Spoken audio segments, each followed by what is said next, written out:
So hello students, welcome to our YouTube channel Gyan कलश।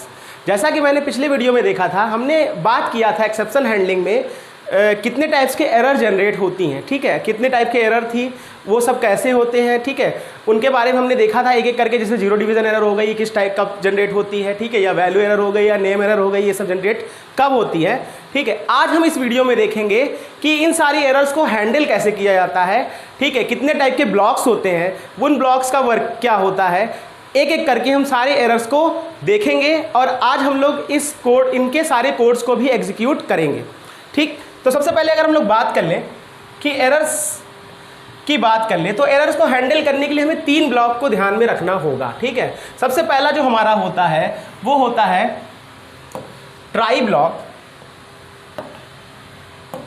सबसे पहले जो हम लोग देखेंगे वो होता है ट्राई ब्लॉक, ठीक। दूसरा होता है हमारा एक्सेप्ट ब्लॉक और तीसरा होता है हमारा फाइनली ब्लॉक।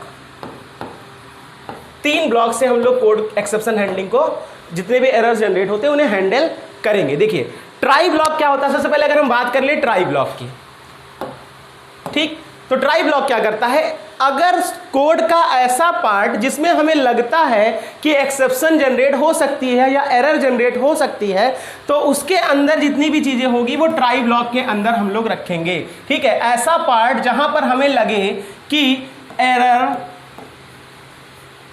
मस्ट बी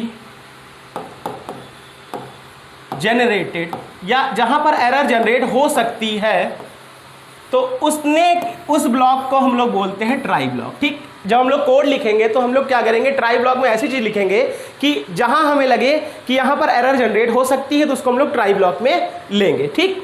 अभी हम इसको एग्जांपल समझते हैं। दूसरा चीज एक्सेप्ट ब्लॉक क्या होता है कि जहां पर हमें लगे कि जो एरर जनरेट हो रही है तो किस टाइप की एरर है, तो वो जो होगा वो उसके बाद ट्राई ब्लॉक के बाद अगर यहां पर एरर जनरेट होती है तो एक्सेप्ट ब्लॉक क्या करेगा, एग्जीक्यूट कर जाएगा। इसके अंदर जो भी हम लोग मैसेज वगैरह देना चाहें या जो भी वर्किंग देना चाहें वो हम लोग एक्सेप्ट ब्लॉक में देंगे। इसके बाद बात करते हैं next is finally block. Finally block क्या करता है कि जो भी एरर जनरेट हो रही है उसको ट्राई ब्लॉक ने चेक किया, चेक करने के बाद एक्सेप्ट ब्लॉक में हमने देखा कि किस टाइप की एरर जनरेट हो रही है। अब उस एरर को हम लोग को हैंडल करना हो, यानी उस एरर को हमें सही करना हो कि अगर ये कंडीशन होती तो हम क्या करते, तो उस केस में हम लोग किसका यूज करते हैं, फाइनली ब्लॉक का यूज करते हैं, ठीक है। चलिए आगे बात करते हैं, एक कोड से इसको देख लेते हैं। जैसे मान लीजिए मैंने लिखा कि सबसे पहले हमने लिखा है ट्राई ब्लॉक, ठीक है। ट्राई ब्लॉक में क्या करना है, मान लीजिए मैंने 2 नंबर ले लिया, ए के अंदर मैंने ले लिया 5 और बी के अंदर ले लिया मैंने 0, ठीक। और प्रिंट करते हैं हम अगर a बाई बी, तो यहां पर क्या होगी कि अगर हम 5 को 0 से डिवाइड करते हैं तो यहां पर 0 डिवीजन एरर जनरेट होती है। तो अगर हम a को b से डिवाइड करते हैं, मीन्स 5 को अगर हम 0 से डिवाइड करते हैं तो यहाँ पर एक एरर जनरेट होगी जो कि होगी क्या, 0 डिवीजन एरर। तो इस एरर को हम लोग क्या करेंगे, एक्सेप्ट ब्लॉक में लिख देंगे।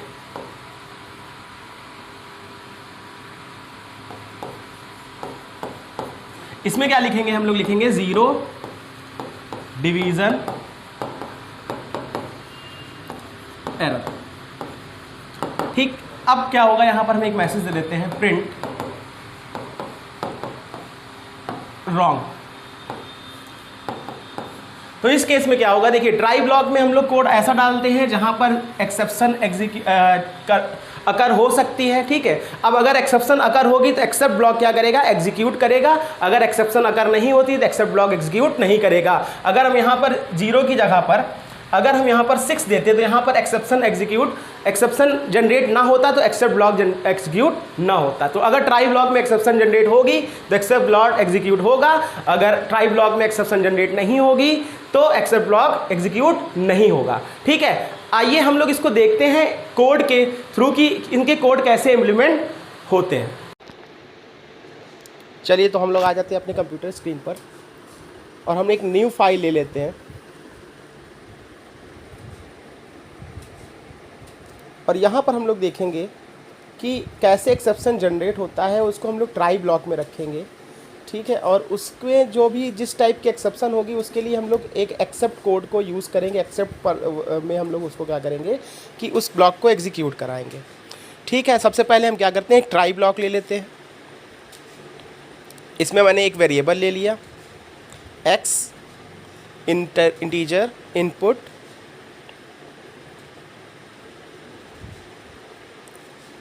Inter first number. ठीक है, हमने क्या किया, पहले एक नंबर इनपुट करा लिया। इसी तरह हम दूसरा वेरिएबल ले लेते हैं y is equal to integer input enter second number.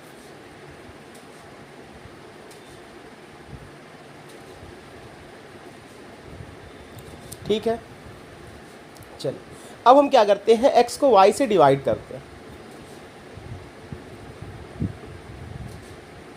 अब देखिए प्रॉब्लम यहाँ पर ये क्रिएट होगी कि अगर मान लीजिए x में कोई वैल्यू यूज़र ने दिया, ठीक है, इसी तरह y में यूज़र ने कोई वैल्यू दिया, x में कोई इंटीजर वैल्यू दिया और y में यूज़र ने अगर 0 दे दिया, तो कोई भी नंबर 0 से डिवाइड नहीं हो सकता। ठीक है, अगर वहाँ पर हम लोग 0 से डिवाइड करेंगे तो यहाँ पर एक एक्सेप्शन अकर होगा। तो इसके लिए हम लोग क्या करते हैं, एक एक्सेप्ट ब्लॉक में एक मैसेज दे देते हैं। यहाँ पर हम लोग लिखते हैं प्रिंट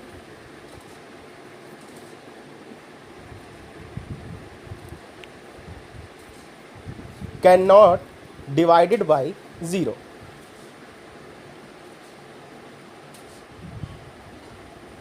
तो यहाँ पर क्या होगा, अगर हम इसे रन कराएंगे कोड को, ठीक है, अगर हम इस कोड को रन कराते हैं, पहले इसको सेव कर लेते हैं किसी नाम से, किस फोल्डर में, उसके बाद हम इस कोड को रन कराते हैं, तो यहाँ पर क्या होगा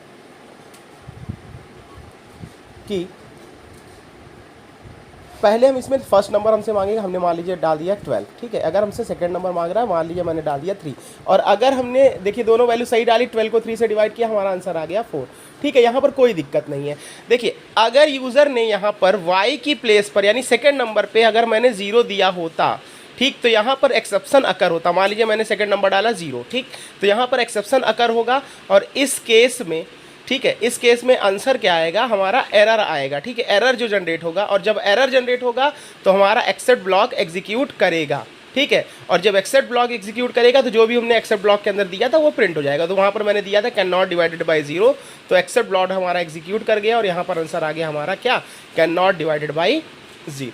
ठीक, तो इस टाइप से हम लोग एरर को हम लोग हैंडल करते हैं, मतलब एरर को हम लोग बता सकते हैं कि किस टाइप की एरर है। अगर वहाँ पर एरर जनरेट हो रही है तो उसको हम लोग क्या करते हैं, एक्सेप्ट ब्लॉक में बता सकते हैं कि इस टाइप का कोड एग्जीक्यूट कर जाएगा। चलिए आगे बात करते हैं।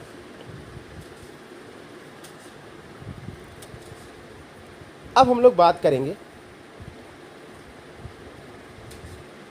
नेम एरर के बारे में। ठीक, जैसा कि मैंने आपको पिछले वीडियो में बताया था, नेम एरर कब जनरेट होता है, जब हम कोई ऐसा वेरिएबल को एक्सेस करने की कोशिश करते हैं जो एग्जिस्ट ही नहीं करता। ठीक है, ऐसा वेरिएबल या ऐसा आइडेंटिफायर जो एग्जिस्ट ही नहीं है, जिसको हमने क्रिएट ही नहीं किया, और उसको हम एक्सेस करने की कोशिश करते हैं, तो उस केस में क्या होता है कि नेम एरर आता है। ठीक है, फॉर एग्जांपल मैंने देखिए एक्स वेरिएबल ले लिया था और एक वाई वेरिएबल ले लिया था। ठीक है, अब हम इसको क्या करते हैं, प्रिंट एक जेड वेरिएबल के अंदर इसे प्रिंट करने की कोशिश करते हैं, और एक्सेप्ट ब्लॉक में देखिए अब हम लोग एरर का नाम भी लिख सकते हैं यहाँ पर। ठीक है, अब यहाँ पर देखिए एक्सेप्ट ब्लॉक में हम लोग लिख सकते हैं नेम एरर।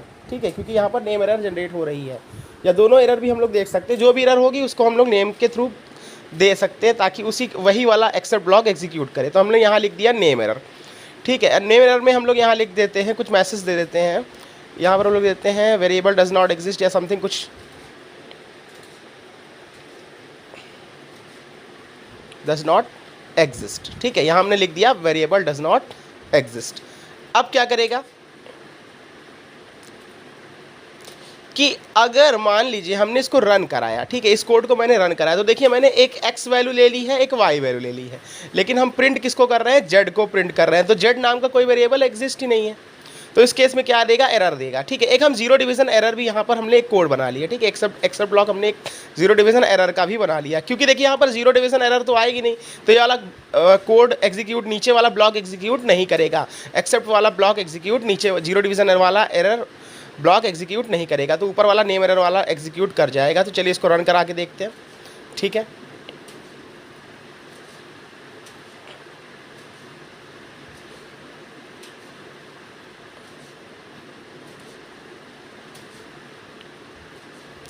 अब देखिए मैंने डाला फर्स्ट नंबर, मान लीजिए डाल दिया 12, ठीक है, सेकंड नंबर डाला मैंने 45। अब यहाँ पर आंसर आ रहा है वेरिएबल डज नॉट एग्जिस्ट। क्यों? क्योंकि हमने x के अंदर कुछ वैल्यू दी थी और y के अंदर कुछ वैल्यू दी थी, लेकिन z तो वेरिएबल था ही नहीं जिसे हम प्रिंट कराने की कोशिश कर रहे हैं। ऐसे वेरिएबल जिसे हम एक्सेस करने की कोशिश कर रहे हैं तो वहाँ पर क्या आ जाएगा, हमारा एरर आ जाएगा। और क्योंकि देखिए यहाँ पर मैंने दो ब्लॉक बनाया था, एक नेम एरर का ब्लॉक बनाया था, एक जीरो डिवीजन एरर का ब्लॉक बनाया था, ठीक है। तो यहाँ पर नेम एरर जनरेट हो रही है, इसलिए एक्सेप्ट ब्लॉक में नेम एरर वाला ब्लॉक एग्जीक्यूट कर रहा है, जीरो डिवीजन वाला ब्लॉक एग्जीक्यूट नहीं कर रहा, ठीक है। अब हम थोड़ा सा यहाँ पर चेंज करते हैं, यहाँ पर प्रिंट x बाई वाई करके देखते हैं, ठीक है। अब देखिए यहाँ पर मैंने फर्स्ट नंबर डाला 0 और सेकंड नंबर मैंने डाल दिया 0, सॉरी फर्स्ट नंबर डाला मैंने 12 और सेकंड नंबर डाल दिया मैंने यहाँ पर 0। अब देखिए इंटर मारते हैं तो यहाँ पर 0 से डिवाइड हो रहा है, तो इस केस में हमारा जीरो डिवीजन एरर वाला ब्लॉक एग्जीक्यूट होगा जहाँ मैंने दिया था रॉन्ग इनपुट। आप लोग देख सकते हैं मैंने जीरो डिवीजन एरर में हमने दिया था रॉन्ग इनपुट, तो जीरो डिवीजन एरर वाला ब्लॉक एग्जीक्यूट हो रहा है, नेम एरर वाला ब्लॉक एग्जीक्यूट नहीं हो रहा, ठीक है। तो फिलहाल मेरे कहने का मतलब ये है कि यहाँ पर अगर हम लोग ट्राई ब्लॉक में जो भी एग्जीक्यूशन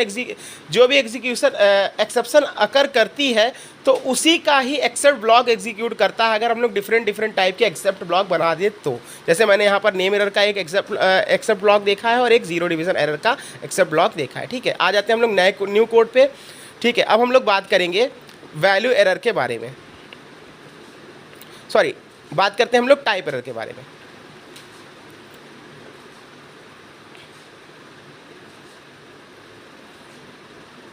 तो टाइप एरर में क्या होता है, जैसे मैंने बताया था टाइप एरर में क्या होता है कि अगर हम दो डिफरेंट टाइप के वेरिएबल को, ठीक है, अगर हम दो डिफरेंट टाइप के वेरिएबल को ऑपरेट करते हैं, ठीक है। जैसे मान लीजिए मैंने एक इंटीजर ले लिया और एक स्ट्रिंग ले लिया, ठीक।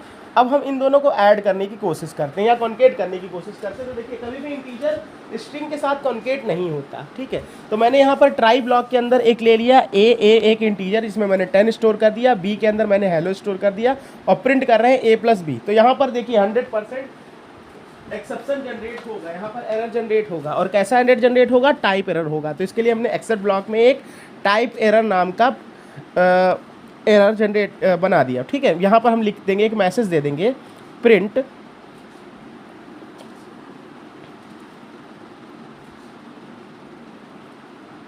Can not sum different variables, ठीक है। तो यहाँ हमने लिख दिया can not sum different variables. तो डिफरेंट वेरिएबल्स को ये सम नहीं कर सकता। चलिए इसको एग्जीक्यूट करते हैं, सेव करते हैं इस कोड को। अब देखिए यहाँ पर आंसर हमारा आ रहा होगा कैन नॉट। तो यहाँ पर क्या है कि हमने एक में a स्टोर किया था 10, b में हेलो स्टोर किया था और प्रिंट कर रहे थे a+b को। तो इस केस में क्या होता, तो दो डिफरेंट टाइप के वेरिएबल को जब हम लोग सम करने की कोशिश करते हैं तो यहाँ पर can not sum different variables नाम का एरर जनरेट होगा। मीन्स यहाँ पर हमारा टाइप एरर जनरेट होगा, ठीक है। जब इस कोड को हमने एग्जीक्यूट किया तो यहाँ पर एरर आ गया can not sum different variables. Next हम लोग बात करते हैं वैल्यू एरर के बारे में, ठीक है। वैल्यू एरर क्या होती है? अभी हमने बताया था पिछले ही वीडियो में कि वैल्यू एरर क्या होती है कि अगर मान लीजिए मैंने कोई वेरिएबल बनाया, ठीक है, उसका डेटा टाइप कुछ और डिसाइड किया है और उसमें हमने वैल्यू इनपुट करी किसी और डिफरेंट टाइप की डेटा टाइप की। फॉर एग्जांपल मैंने एक इंटीजर वेरिएबल जनरेट किया और उसके अंदर हम स्ट्रिंग वैल्यू स्टोर करने की कोशिश करते हैं, तो इस केस में जो एरर आती है उसे हम लोग बोलते हैं वैल्यू एरर। जैसे फॉर एग्जांपल मैंने अभी एक ट्राई ब्लॉक के अंदर एक ए वेरिएबल ले लिया, इसके अंदर हमने एक इनपुट किया एक नंबर, ठीक है। अब क्या करेंगे हम लोग इसको, अगर हम लोग इसको एग्जीक्यूट कराते हैं, ठीक है, मैंने एक एक्सेप्ट ब्लॉक बना लिया जिसका नाम रखा है मैंने वैल्यू एरर, ठीक है। उसके अंदर मैंने लिख दिया है रॉन्ग इनपुट। अब हम इसको ज़रा एग्जीक्यूट करते हैं इस कोड को, ठीक है। प्रिंट एक भी कर देते हैं ताकि वैल्यू आए, ताकि पता चलेंगे मुझे आंसर आ रहा है कि नहीं, ठीक है। चलिए अब देखिए इस कोड को मैंने एग्जीक्यूट किया, यहाँ हमसे मांग रहा है इंटर नंबर, ठीक है। अब हम नंबर ना दे करके यहाँ पर कोई वैल्यू स्टोर करेंगे स्ट्रिंग के फॉर्म में, ठीक है। मैंने यहाँ लिख दिया कंप्यूटर, क्योंकि देखिए जो मैंने वेरिएबल बनाया था उसका ना वो एक इंटीजर टाइप का था, बट यहाँ पर हमने एक स्ट्रिंग वैल्यू स्टोर करी है। तो इस केस में हमारा वैल्यू एरर वाला एक्सेप्ट ब्लॉक एग्जीक्यूट कर रहा है, इस केस में हमारा ये एरर जनरेट कर रहा है, ठीक है। तो इस टाइप से अगर मान लीजिए मैंने इसके अंदर 14 दिया होता तो देखिए 14 प्रिंट कर रहा है ईजिली।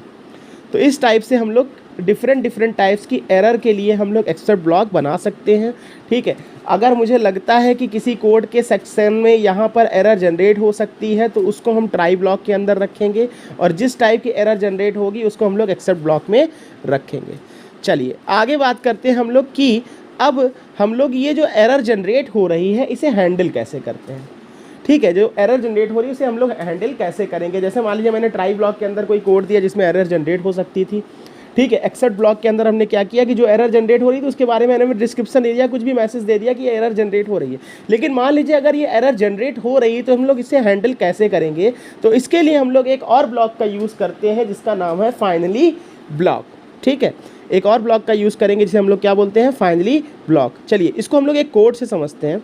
फॉर एग्जांपल मैंने ले लिया एक ट्राई नाम का एक ब्लॉक बना लिया जिसमें मैंने x की एक वैल्यू ले ली। x के अंदर मैंने ले लिया integer input inter first number. ठीक है, जैसे मैंने 2 नंबर्स लिए थे उसी तरह हम यहाँ पर 2 नंबर स्टोर करेंगे। ये हमारा फर्स्ट वेरिएबल हो गया, x is equal to integer input first number. ठीक है, इसी तरह हम एक y वेरिएबल ले लेंगे। ठीक है, इसको मैं कॉपी कर ले रहा हूँ और इसमें हम लिख देंगे इंटीजर इनपुट सेकेंड नंबर। ठीक है, यहाँ पर हम सेकेंड नंबर लिख देते हैं, फर्स्ट हटा देते हैं। चलिए ठीक है, अब हम क्या करेंगे, प्रिंट करेंगे x बाई वाई। अब देखिए अगर हम किसी नंबर को 0 से डिवाइड करेंगे तो 0 डिवीजन एरर जनरेट होगी। ठीक, यहाँ पर हम एक एक्सेप्ट ब्लॉक बना देते हैं 0 डिवीजन एरर की।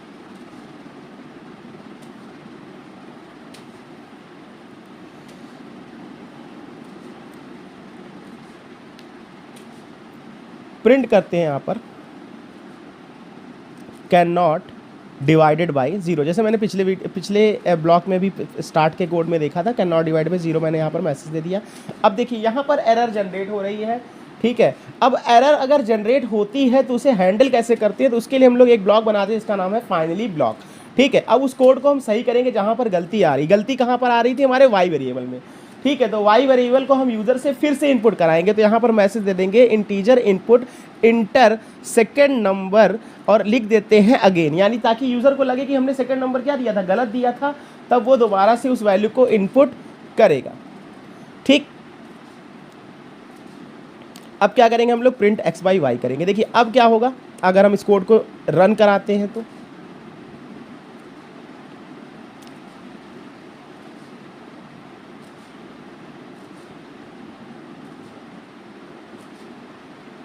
देखिए हमसे मांग रहा है इंटर फर्स्ट नंबर। ठीक है, हमने डाल दिया 12। इसी तरह इंटर सेकंड नंबर हमने डाल दिया 0। तो अगर हम 0 से डिवाइड करेंगे तो हमारा एक्सेप्ट ब्लॉक एग्जीक्यूट करेगा, जैसे अभी मैंने दिया था वहाँ पर ले लिया है कैन नॉट डिवाइडेड बाई 0।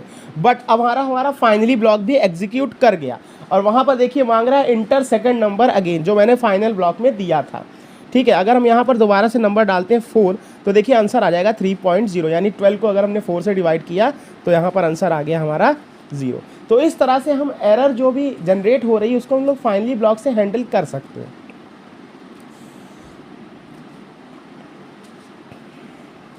ठीक है, तो ट्राई ब्लॉक में क्या होता है, फिर से एक बार हम आपको बता देते हैं। ट्राई ब्लॉक में क्या होता है, ऐसा ब्लॉक ऑफ कोड रहेगा जहां पर हमें लगता है एरर जनरेट हो सकती है। एक्सेप्ट ब्लॉक क्या करेगा, जिस टाइप की एरर जनरेट होती है उसे हम लोग कैच करते हैं। ठीक है, वहाँ पर हम लोग उसके लिए उससे रिलेटेड कोई भी मैसेज वगैरह या फिर कोई वर्किंग वगैरह हम लोग दे सकते हैं कि यहाँ पर ये एरर जनरेट हो रही है।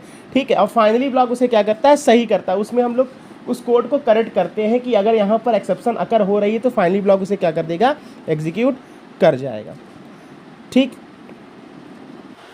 तो फिलहाल सभी को ये समझ में आ गया होगा कि हमारा ये कोड कैसे एक्सेप्शन को हम लोग को हैंडल करना है। ठीक है, तो मिलते हैं हम लोग नेक्स्ट वीडियो में। इस टाइप की वीडियोस के लिए चैनल को लाइक और सब्सक्राइब करें। Thank you.